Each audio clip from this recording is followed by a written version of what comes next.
Hey everyone. Today, we're diving into a story that'll make your blood boil. Have you ever been accused of something so outrageous it turned your world upside down? I'm Emily, and I'm about to share how my mother-in-law, Margaret, framed me for stealing priceless family heirlooms. It's a tale of betrayal, lies, and a fight for justice that'll leave you questioning who you can trust. This isn't just my story. It's a warning about how far some will go to protect their secrets. Stick with me to uncover the truth. It all started last spring in the sprawling, ivy-covered house my husband, Tom, grew up in. Margaret, his mother, ruled that place like a queen. Her sharp eyes missing nothing. I'd always felt her disapproval, like a chill in the air, but I chalked it up to her old-school ways. Tom and I had been married 3 years, and I thought I'd earned my place in the family. We'd moved into the guest wing to save for our own place, a decision I'd soon regret. Margaret's home was a museum of heirlooms, gold lockets, antique rings, and a sapphire brooch said to be from her great-grandmother. She guarded them like a dragon, and I respected that. Or so I thought one Sunday, over her usual lavish brunch. Margaret's tone shifted. Her voice, usually clipped, turned venomous.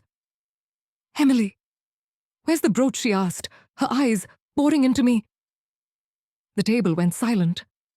Tom frowned, confused, as I stammered, "What, I haven't seen it." She leaned back, smirking, and said, "Funny. It's been in the family for generations, and now it's gone right after you moved in." My stomach dropped.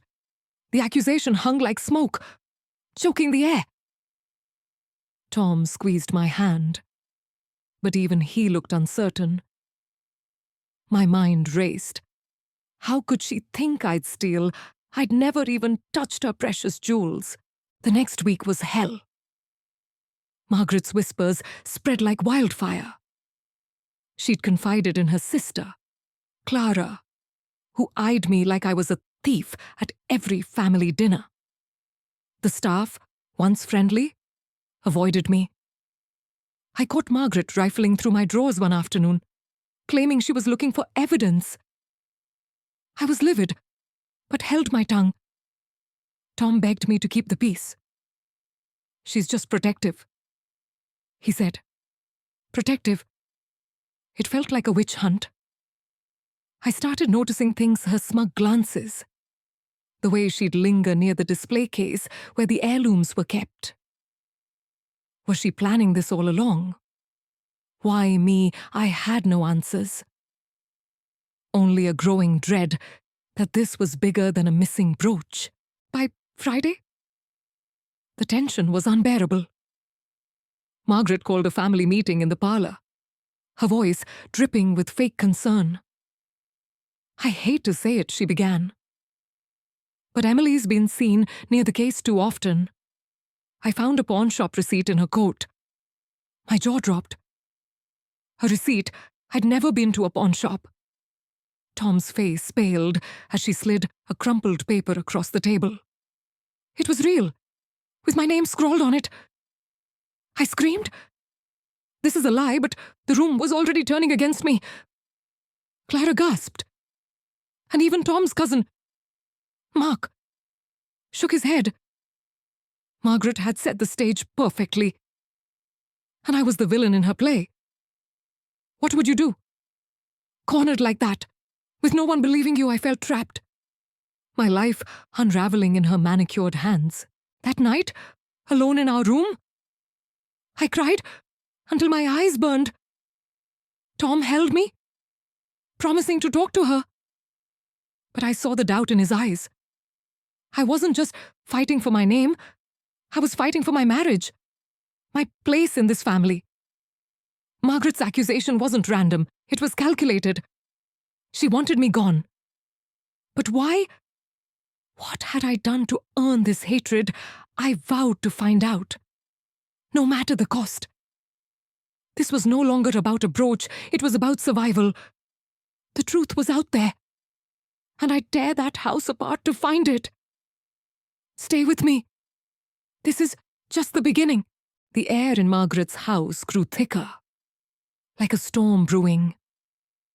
After her accusation, every glance felt like a blade, and I was walking on eggshells. My mother-in-law's cold glares followed me everywhere through the oak-panelled halls, across the dining room, even in the garden where I used to find peace. She'd mastered the art of silent warfare, her lips curling just enough to let me know she was watching. I wasn't just living in her home, I was trapped in her web, and she was tightening the strands. Have you ever felt someone trying to break you without saying a word? That was my life now. Tom tried to play peacemaker, but his loyalty was torn. She's just upset about the brooch, he'd say, his voice soft, like he was convincing himself. I wanted to scream.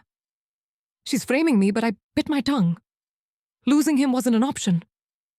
Instead, I watched Margaret closer. She'd linger by the heirloom case, polishing it with a cloth, her eyes darting to me, as if daring me to approach. At night, I'd hear footsteps outside our room, hers, I was sure. Was she planting more evidence? The thought kept me awake, my heart pounding in the dark. Her allies were circling too. Clara, her sister, was the worst. She'd drop comments at dinner like, "Some people don't respect family values." Her beady eyes locked on me. The staff, once chatty, now whispered behind my back. I overheard the housekeeper, "Mrs. Ellis, tell the cook. Margaret says she's trouble." Trouble I'd spent years trying to fit in. Baking for their fundraisers, hosting Tom's cousins for game nights. Now, I was an outsider, in a house I'd called home. The betrayal stung deeper than I can describe. One morning, I found my jewelry box open, a cheap necklace missing.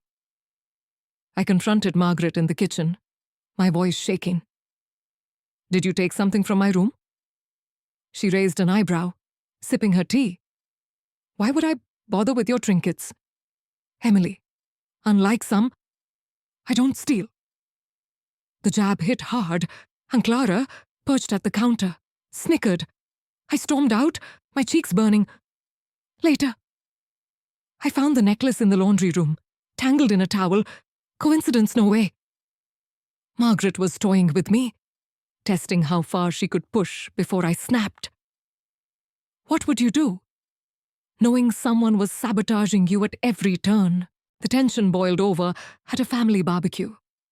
Margaret, ever the gracious host, paraded around with stories of the missing brooch, her voice loud enough for neighbors to hear. "It's such a shame," she sighed, glancing at me. "Some people can't be trusted," the crowd murmured, and I felt their stares like needles.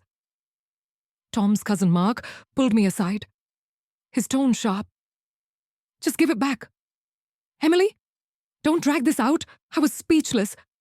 Even he believed her I left early. Tears stinging my eyes, and locked myself in our room. This wasn't just about a brooch anymore. It was a campaign to ruin me. That night, I noticed something odd. Margaret's study door, usually locked, was ajar. I slipped inside, my pulse racing.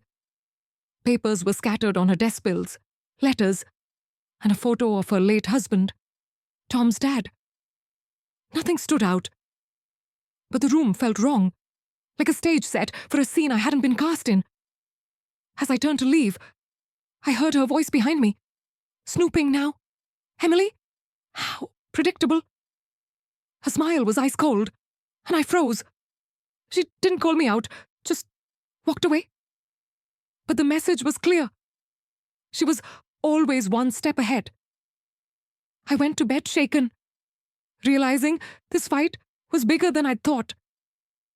Margaret wasn't just accusing me, she was orchestrating my downfall. I had to act fast, or I'd lose everything. Margaret's trap was closing in, and I could feel the walls of her perfectly curated world pressing against me. Her accusation about the stolen brooch wasn't just words anymore. It was a noose, tightening with every passing day. I was desperate to prove my innocence, but the evidence she'd planted was piling up, each piece more damning than the last. Have you ever been cornered by a lie so convincing even you started to doubt yourself? That's where I was, teetering on the edge of my own sanity, wondering how she'd pulled this off. It started with small things.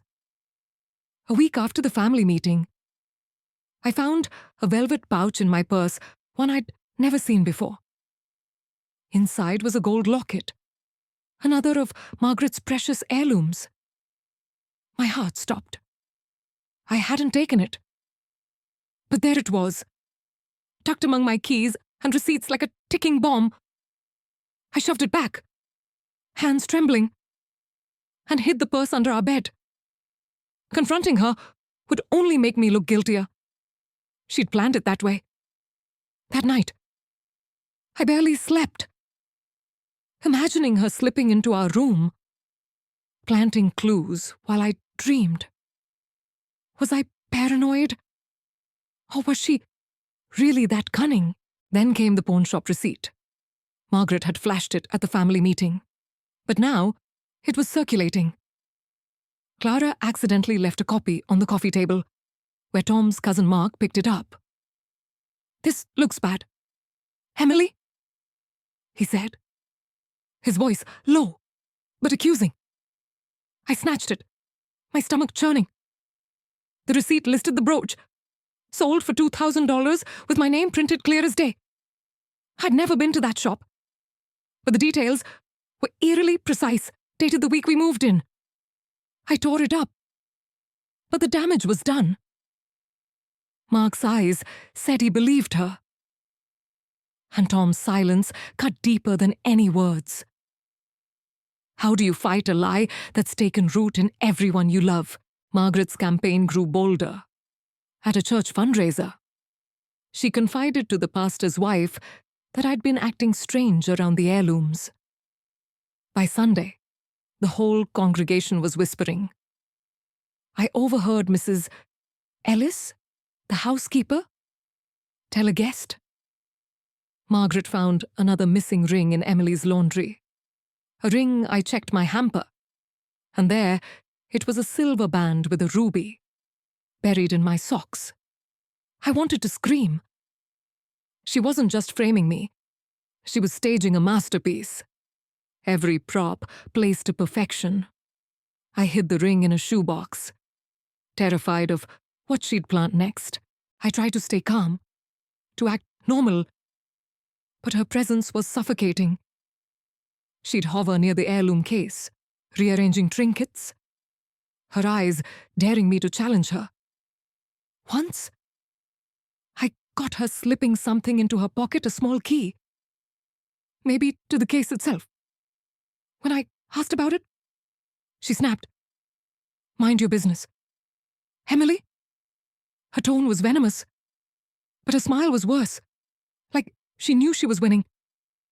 I started locking our bedroom door at night, but even that felt futile. She had keys to every room, every secret. What would you do? Knowing the person framing you held all the power. The breaking point came at dinner. Margaret, all charm, passed around a photo album of family heirlooms, pausing on a page with the brooch. "Such a shame it's gone." She sighed, her gaze locking onto mine. Clara chimed in. "Some people don't deserve to be part of this family." The table went quiet, and Tom's hand froze on his fork.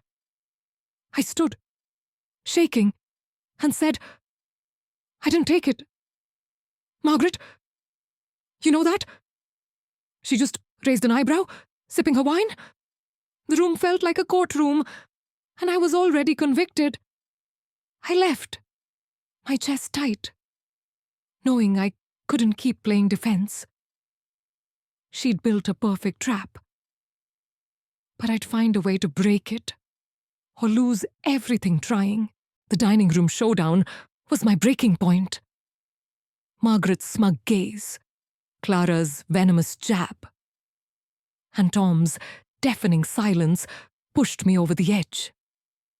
I couldn't keep dodging her accusations. It was time to fight back, even if it meant burning bridges.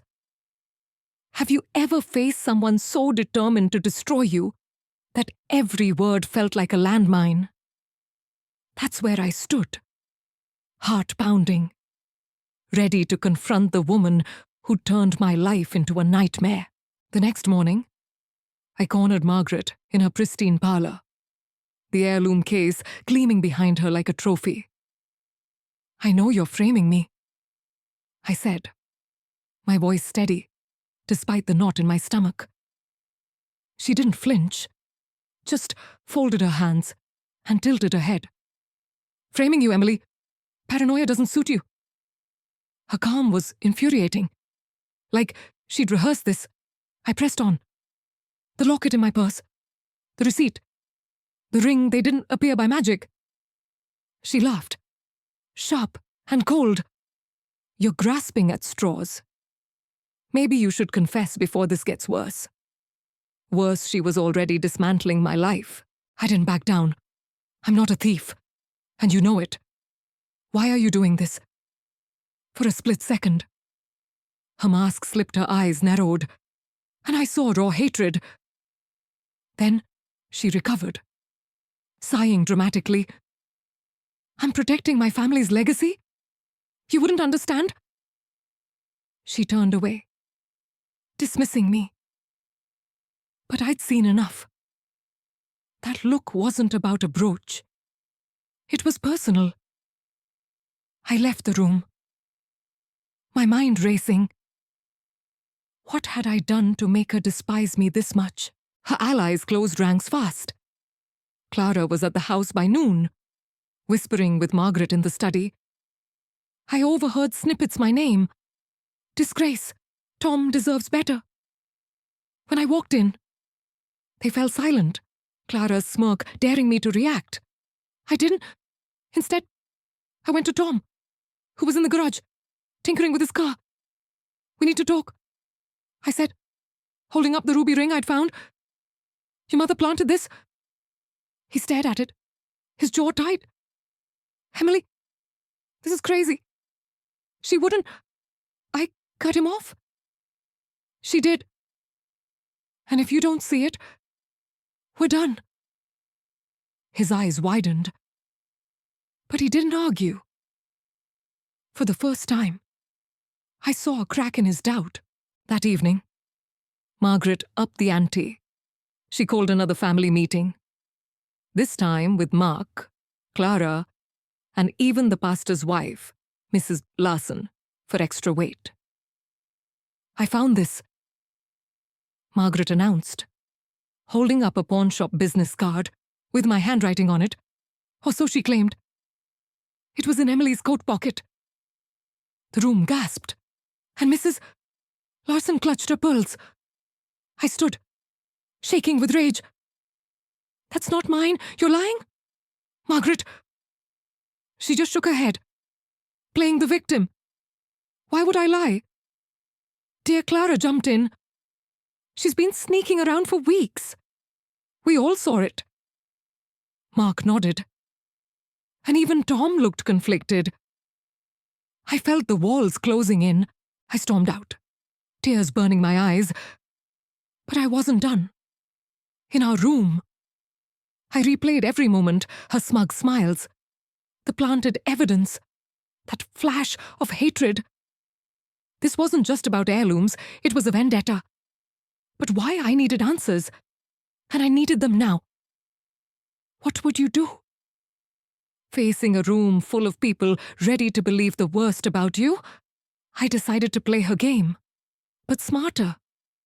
I'd watch her every move, dig into her secrets, and expose her before she could destroy me. Margaret thought she'd won this round. But I was just getting started. The truth was out there. And I'd find it. Even if it meant tearing this family apart. Margaret's latest stunt at the family meeting left me reeling. But I wasn't backing down. Her lies were suffocating. And the pawn shop card was the final straw. I had to find the truth, no matter the cost. Have you ever felt so cornered you'd risk everything just to breathe again? That's where I was. Sneaking through her house like a detective in my own life. Determined to unravel her web of deceit, I started with her study, the nerve center of her schemes, late at night, when the house was quiet. I slipped inside, my flashlight trembling in my hand. The desk was a mess of papers, bills, letters, and a locked drawer that rattled when I tugged it. I found a key, taped under the chair, and my heart raced as I opened the drawer. Inside was a notebook, filled with Margaret's precise handwriting. It wasn't a diary. It was a plan. Dates, times, and notes, like move locker to ease purse and pawn shop receipt ready. My blood ran cold. She'd been orchestrating this for months. But why the last page mentioned protecting Tom's inheritance? Was this about money? I kept digging. In the attic, among dusty boxes, I found old letters from Margaret's husband, Tom's dad. One caught my eye, written a year before he died. Margaret, stop obsessing over Emily's background. She's family now. Background, I'd grown up poor, unlike their wealthy clan. But Tom never cared. Did Margaret? The letter hinted at her resentment, calling me unsuitable. It wasn't proof, but it was a motive. She saw me as a threat, an outsider who didn't belong in her dynasty. What would you do? Finding out someone hated you for who you are. I confronted Tom the next morning, showing him the notebook. Your mother's framing me? I said, pointing to her damning notes. He read in silence, his face paling. This can't be right, he whispered. But I saw the shift in his eyes, doubt turning toward her. He agreed to help, but cautiously. We need more, he said. So, I went deeper. I trailed Margaret to the antique shop downtown, watching from my car as she spoke to a shady-looking clerk. They exchanged a small package, and she left with a smug smile. I couldn't hear them, but I snapped photos, my hands shaking. Was she selling the heirlooms herself? Back home, I checked the heirloom case. The sapphire brooch was still missing, but I noticed something odd, a tiny scratch on the lock, fresh and jagged. Margaret had a key, but this looked forced. I asked Mrs. Ellis, the housekeeper, if she'd seen anyone near the case.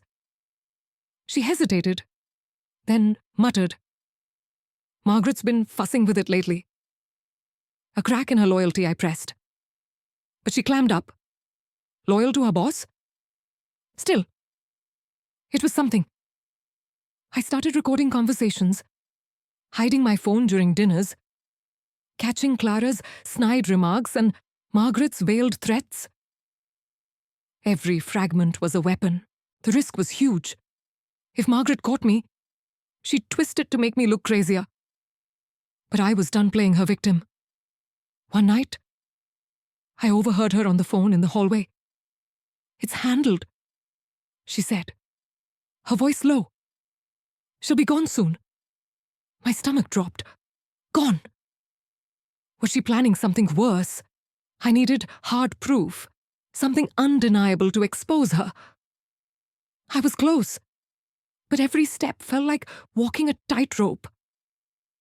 What would you risk to clear your name? I was about to find out. Because Margaret wasn't just playing a game, she was waging a war. And I had to strike back before she destroyed me for good. Margaret's whispered phone call. "She'll be gone soon," echoed in my mind. A chilling promise that pushed me past fear into fury. I was unraveling her plan, but every step deeper into her world revealed darker truths. Have you ever discovered a secret so ugly it changed how you saw everyone around you? That's where I stood, clutching fragments of evidence, realizing her vendetta wasn't just about me.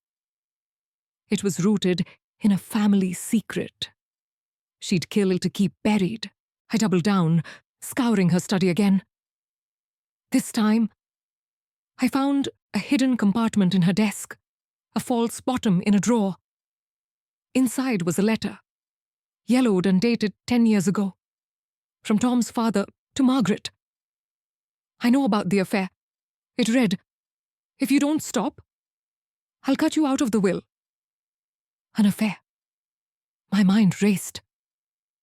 The letter mentioned a family disgrace tied to the heirlooms, hinting they were gifts to cover her betrayal. Margaret had kept them as leverage. But my presence, my unsuitable background, threatened her control over that legacy. She wasn't protecting the family. She was protecting herself. The revelation hit hard. Her hatred wasn't just class snobbery. It was fear I'd expose her past. I showed Tom the letter, my hands shaking. He read it, his face crumpling. "This can't be true," he said. But his voice broke. For the first time, he saw her not as his mother, but as a manipulator. "What else is she hiding?" he asked. We agreed to confront her, but we needed more, something to make her allies turn. Clara, Mark, even Mrs. Ellis still believed her act. What would you do? Holding a secret that could tear a family apart. I kept watching her. At a charity gala, Margaret played the grieving widow, but I saw her slip a small box to a man in a suit. Another heirloom, I followed him outside, snapping photos as he tucked it into his car. Later, I checked the heirloom case. Another ring was gone. She was selling them, I was sure, framing me to cover her tracks. I recorded her next phone call, catching her say, "The buyer's ready? Emily's the perfect scapegoat." My heart pounded. This was it. The proof I needed. But doubt lingered. If I played this wrong, she'd twist it, and I'd lose Tom forever. The family's loyalty to her was crumbling. But slowly, Mrs. Ellis caught me in the attic, searching for more letters. "You're stirring trouble," she snapped. But her eyes flickered with doubt. I took a risk. "Margaret's selling the heirlooms, not me.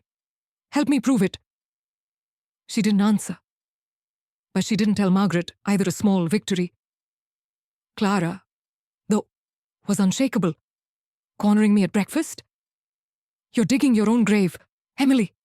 I shot back. "Or hers." Her smirk faltered. And I knew I'd rattled her. The tide was turning. But Margaret was still dangerous. One night, I found her in the parlor, staring at the heirloom case. "You're relentless," she said, not turning. "But you're out of your depth." Her voice was calm, but her hands trembled. She knew I was close. I didn't respond, just walked away, my mind racing. The letter, the photos, the recording, they were enough to expose her, but not enough to win back the family's trust. I needed one final piece, something undeniable. What would you risk to uncover a truth no one wants to face? I was about to find out, because Margaret's secrets were unraveling.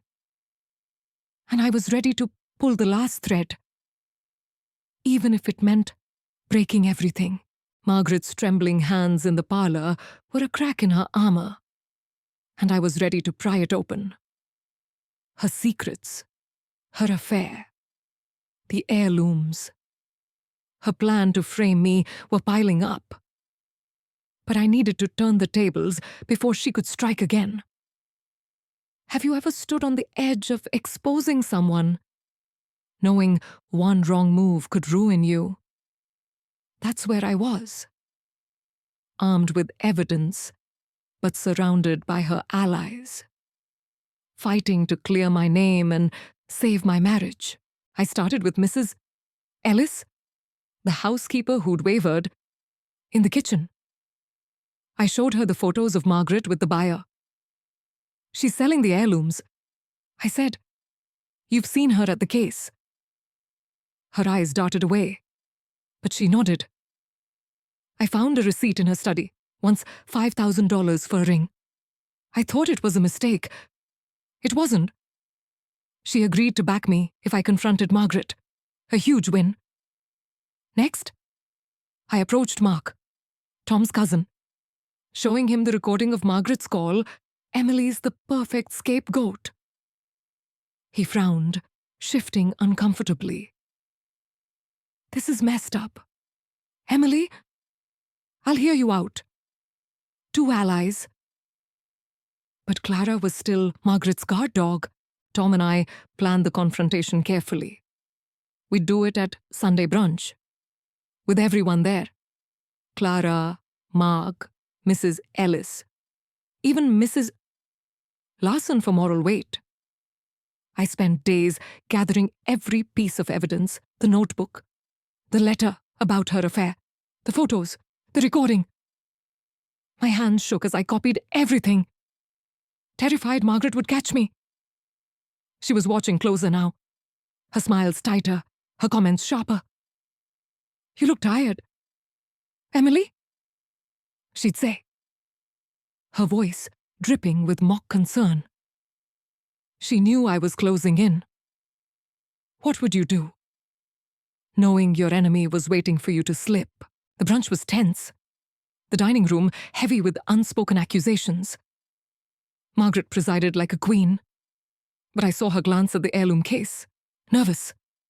I stood, my voice steady. "I didn't steal anything. Margaret did." The room gasped. Clara scoffed. But I kept going. Laying out the evidence, I showed the notebook, her handwriting detailing the frame-up. I played the recording, her voice chillingly clear. I passed around the photos, the letter about her affair tying it all together. "She's selling the heirlooms to cover her past," I said. She framed me to keep control.